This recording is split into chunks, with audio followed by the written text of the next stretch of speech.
Hola, este es el día 12 de nuestro plan de estudio de la Biblia en un año. El día de hoy vamos a estudiar Génesis 29 y 30, así como Mateo del 9, del 1 al 17. Entonces, Génesis 29 y 30. Habla de Jacob y Raquel.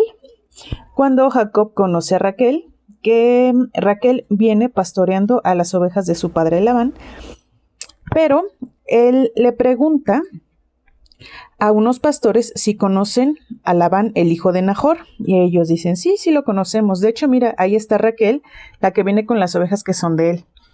Y entonces Jacob le quita una piedra que estaba en la fuente para que las ovejas de Raquel puedan beber, pero se emociona tanto porque la encuentra y pues le cuenta que son parientes, vienen siendo primos, y entonces luego le dio un beso a Raquel y se puso a llorar. En el versículo 11.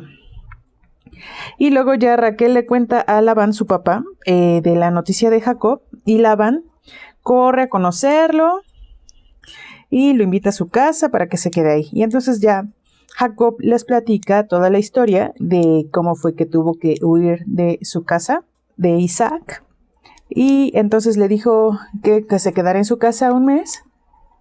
Y después él le dice, oye, pero ¿cómo te voy a pagar? Porque no está bien que tú trabajes para mí sin que te pague. Y él le contesta, yo voy a trabajar para ti durante 7 años si dejas que me case con Raquel, su hija menor. Quedó flechado desde el principio. Pero después de que ya trabajó 7 años, recordamos que Labán lo engaña y le da a su hija Lea para que tenga relaciones sexuales con ella. A la mañana siguiente él se entera que pues no tuvo relaciones con Raquel, sino con Lea, y le dice, ¿por qué me engañaste? Y dice, es que aquí no se acostumbra a que la hija menor se case antes que la mayor, entonces si trabajas otros 7 años para mí, puedes tener a Raquel. El caso es que trabaja otros 7 años por Raquel y ya le da a Raquel como su esposa. Aquí hay un dato interesante que cuando Lea se convierte en esposa de Jacob, Labán le da a Zilpa para su sierva, a Lea, y cuando Raquel se casa con Jacob, le da a su sierva Bilha.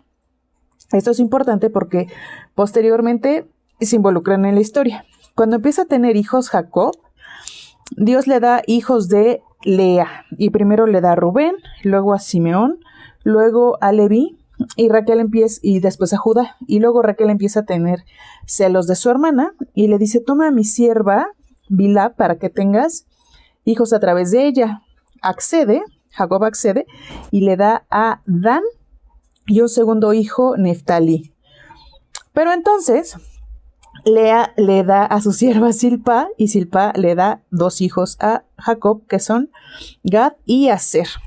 Pero después de eso, Lea todavía tiene otro hijo, que es Isaacar, luego Zabulón y por último Dina.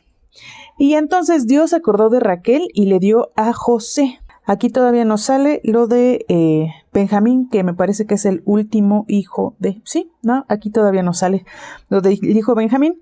Pero recordemos que pues de aquí salen las 12 tribus de Israel. Después Jacob engaña a Labán porque pues ya Labán había engañado muchas veces a Jacob. Y Jacob le pide que le dé como todo lo que le debe. Es decir, que se dividan las posesiones, porque cuando él llegó con Labán, pues Labán casi no tenía posesiones y Dios fructificó a Labán gracias a Jacob. Y entonces empiezan a dividir las ovejas y Jacob le dice que él se va a quedar con las que están manchadas o las que son negras, pero Labán las esconde, estas manchadas y negras. Y Jacob hace un truco para que cuando las ovejas estuvieran apareando, si veían unas ramas pintas, entonces los hijos que iban a tener estos animalitos iban a ser pintos también, iban a ser manchados. En fin, esto es lo que sucede en Génesis 30. Lo que a mí me destaca de toda esta historia de engaños es cómo Dios se da cuenta de que Lea sufre porque Jacob no la ama y entonces es a ella quien le da hijos, y Raquel, como ya tenía el amor de su esposo, pues a ella no le da hijos. Esto se me hace como que muy, muy de destacar, porque pues a final de cuentas Jacob fue engañado para casarse con Lea. Sin embargo, pues todo venía dentro del plan de Dios. Ahora, en cuanto al Nuevo Testamento, vamos a Mateo 9, y se titula Jesús sana al paralítico.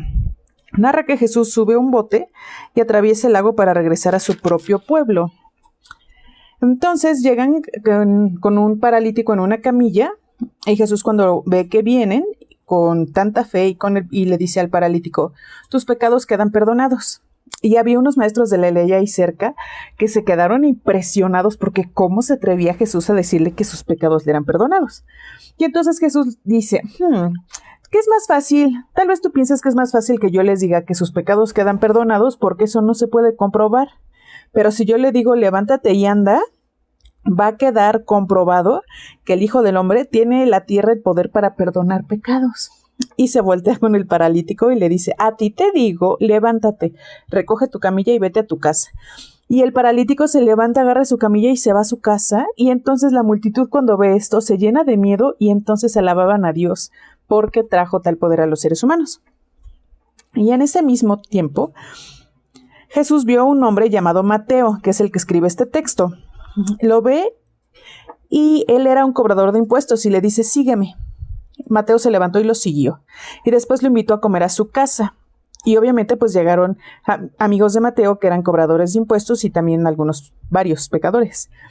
Todos comieron con Jesús y sus seguidores y se preguntaban: ¿cómo es que su maestro, o sea, Jesús, está comiendo con los cobradores de impuestos y los pecadores? Y Jesús, cuando escuchó esto, dijo: los sanos no necesitan de médico, los enfermos sí. Yo no quiero sacrificios, sino que ustedes tengan compasión. Y esto se enlaza muy bien con lo siguiente que preguntan. Los seguidores de Juan el Bautista le preguntan a Jesús, dicen: nosotros ayunamos, pero vemos que tus seguidores nunca lo hacen. ¿Por qué?